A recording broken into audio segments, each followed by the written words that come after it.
quand vous étiez manager, et vous avez été un manager nerveux et que vous sentiez que ça marchait pas? C'est pas ça, c'est que ça marche mieux quand on s'énerve pas en fait. Ah, ouais. Il faut plutôt voir l'autre côté. Ah oui, c'est vrai.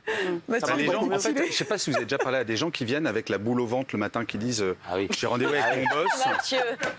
Mathieu Ah ouais, derrière, il opine. Déjà, j'entendais tout à l'heure quand vous allez payer Mathieu en poney, c'est ça? Oui, c'est ça.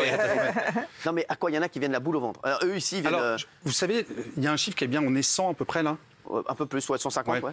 150, il y en a 15 qui ont ou vont faire un burn-out. Non, ah ouais. Ah bah c'est lui. Non, mais c'est Raymond. Ah bah non, mais nous, c'est lui. C'est sûr. Ah, nous, il y en a deux déjà. Regardez.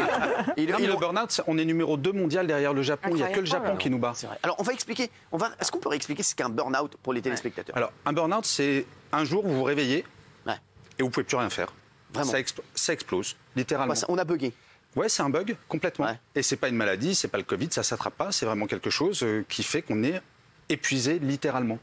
Et en fait, il y a la meilleure arme contre le burn-out, c'est le management. C'est ça. Et vous avez déjà fait un burn-out? Non. Jamais. Qui a déjà fait un burn-out ici? Dites la vérité. On est à l'abri, on est à l'abri. Non, mais si, Mathieu. Non, je dirais pas un burn-out, mais j'ai eu une année très difficile, oui. Ouais. Oui, vraiment. Vraiment. Avec beaucoup d'anxiété, aucune envie de se lever le matin, aucune envie d'aller au travail, aucun plaisir dans rien.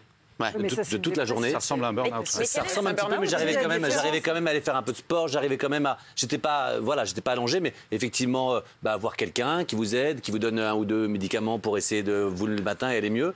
Et c'est très compliqué à expliquer parce que quand ça arrive, les gens autour souvent ne le comprennent pas. Et en fait, je crois que c'est la pire des choses qui peut nous arriver. Parce que effectivement, l'intérieur est vide. Mais vous avez pris leçon de ça? Ça vous a permis d'être mieux maintenant? Effectivement, oui. D'abord, vous avez peur que ça revienne, donc vous faites attention à ça. Et puis effectivement, vous relativisez beaucoup plus les choses. Et vous avez qu'une peur, c'est l'anxiété. Parce que c'est vraiment l'anxiété qui est pour moi, qui a été le phénomène déclencheur de ça. C'est un mélange de pression, d'anxiété, alors qu'on vous met ou que vous vous mettez tout seul, n'y voyez rien. Mais en tous les cas, voilà, et d'anxiété qui fait que, vous allez mal. Il y a un sentiment de culpabilité qui va faire que plus ça va mal, Oui. plus on se dit j'y arrive pas, et donc plus je vais mal. Et en fait, c'est comme ça que petit à petit, ça part en sucette.